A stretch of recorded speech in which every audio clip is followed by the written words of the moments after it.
उनके साथ षड्यंत्र हो रहा है, उनको बदलने का साजिश रची जा रही है। अशोक गहलोत के कार्यकाल में जो है ये परंपरा चलती थी कि उनको मुख्यमंत्री पद से हटाने के षड्यंत्र होते थे, लेकिन हमारे यहाँ पे रवायत नहीं है। वो षड्यंत्र भी इन्होंने किया है। वो षड्यंत्र नरेंद्र मोदी जी की सरकार के वक्त में अमित शाह जी ने किया, उस वक्त में धर्मेंद्र प्रधान ने किया, गजेंद्र सिंह शेखावत ने किया। ठीक है, इन सब ने मिलकर वो षड्यंत्र किया था, जिसको हमने फेल कर दिया। हिंदुस्तान में एकमात्र सरकार राजस्थान की रही।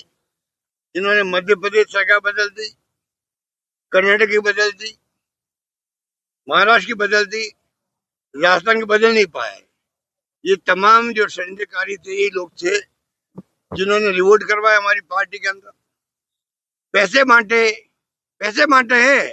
ये प्रूफ है मेरे पास। और क्या क्या बताएं आपको, क्या क्या नहीं हुआ है। तो जिस प्रकार के हालात बनाए इन्होंने, इस संविधान के माफी क्या आज संविधान दिवस वो मना रहे हैं, क्या मना रहे पता नहीं, क्या नाम रखा है, क्या आपातकाल संविधान दिवस। पूरे तुम सरकार जो गिरा रहे थे हॉर्स ट्रेडिंग से, महाराष्ट्र में, कर्नाटक में और मध्य प्रदेश में कितना पैसा बांटा होगा कल्पना नहीं कर सकता आप लोग। कोई 25 करोड़ कह रहा है, कोई 35 करोड़ कह रहा है, कोई 50 करोड़ कह रहा है महाराष्ट्र के लिए।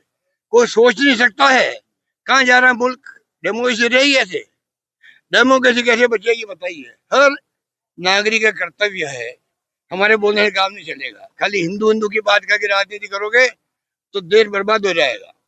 आज सवाल ये है कि आपकी डेमोक्रेसी खत्म हो गई तो क्या होगा देश के अंदर। ये हॉर्स ट्रेडिंग कर रहे हैं सब जगह, हॉर्स ट्रेडिंग करके सरकारें गिरा रहे हैं, तो डेमोक्रेसी कैसे बचेगी। और ये दिवस मना रहे, वो इमरजेंसी लगाई, कुछ गलतियां हुई, माफी मांग ली कांग्रेस ने, सजा मिल गई हम लोगों को। हमारी पार्टी सरकार नहीं बना पाई, हार गई। इंदिरा जी खुद चुनाव हार गई।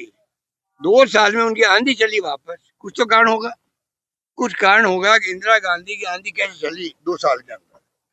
जो आपने बुरी तरह हरवा दिया उत्तर भारत के अंदर, दक्षिण भारत में हम जीत गए थे, उत्तर भारत में हम हार गए बुरी तरह से।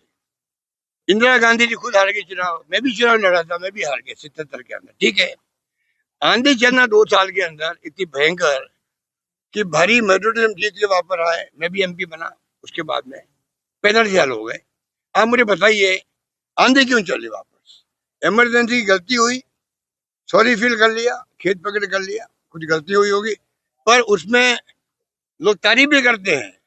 इतना अनुशासन आ गया, टाइम पे लोग ऑफिस जाते थे, मिलावटखोरी बंद हो गई, करप्शन बंद हो गया। आप खुद पता कर लीजिए सोशल मीडिया में, या आप पता लीजिए सीनियर आपके जर्नलिस्ट को, कि उस वक्त में जो जो पेड़ लगाओ अभियान चल गए, 500 कार्यक्रम हो गए संजय गांधी के, इंदिरा गांधी के 20 पॉइंट प्रोग्राम आ गया, लोग उनकी तारीफ भी करते हैं। पर फिर भी क्योंकि इमरजेंसी लग गई थी, उस वक्त तो घोषित इमरजेंसी थी, अब अघोषित इमरजेंसी है। अभी पत्रकारों को, साहित्यकारों को, लेखकों को कितने लोग जेल में बंद है, आप लोगों को मालूम ही नहीं है। ये तो आंकड़े छिपाते हैं। अभी जब आपका आपके इलाहाबाद के अंदर कुंभ के अंदर जो है लोग मारे गए, 35 के आंकड़े दिए, बीबीसी ने 85 के आंकड़े दे दिए विद प्रूफ। जो सरकार मृतकों के आंकड़े छिपा सकती है, उससे हम क्या उम्मीद करें। और ये संविधान बचाओ की ये दिवस मना रहे हैं, इनको शर्म आनी चाहिए। कार्यपालिका क्या कर रही है, कार्यकाल पालिका के काम पर भी सवाल उठ रहे हैं। वो सरकार के साथ काम करती है, निष्ठा नहीं दिखा रही। पब्लिक राजस्थान देखो, जोधपुर सब जगह हो रहा है। दुखी है पब्लिक, बहुत दुखी है। मुख्यमंत्री समझ नहीं पा रहे हैं, पब्लिक बहुत दुखी है। उनको कंट्रोल करना चाहिए पूरे, अपनी जो अथॉरिटी है मुख्यमंत्री की, उसको उनको पूरी तरह पकड़ करनी चाहिए, जिससे कि ये जो नीचे हो रहा है वो बंद हो जाए, पब्लिक को राहत मिले। पब्लिक को राहत नहीं मिल रही है। पब्लिक इतनी दुखी है कि उनकी कोई सुनवाई नहीं हो रही है। तहसीलदार हो या कोई दूसरा अधिकारी हो, ऐसे जवाब देते हैं, जाके कह दीजिए, ट्रांसफर करवा दीजिए हमारी। आपके एमएलए की स्थिति है, एमएलए के लोगों का, एमएलए को अधिकारी ने कह दिया ऐसे चलेगा, ऐसे चलेगा, आप मेरी ट्रांसफर करवा दीजिए। इतनी हिम्मत होना बहुत बड़ी बात है। पहले क्या था, इतना भय था अधिकारियों में, अगर हमने ढंग से बात नहीं करी तो रात को ट्रेन बैठेगा, जाएगा 8 सिविल लाइन्स और मेरी शिकायत कर देगा, ये भय था। अब किसके पास जाए, जयपुर में तो दरबारे बंद है सबके, मुख्यमंत्री बाहर छोड़ो मंत्री तक नहीं मिलते हैं, स्थिति है बहुत नाजुक हो गई, मैं मानता हूँ। सर आपने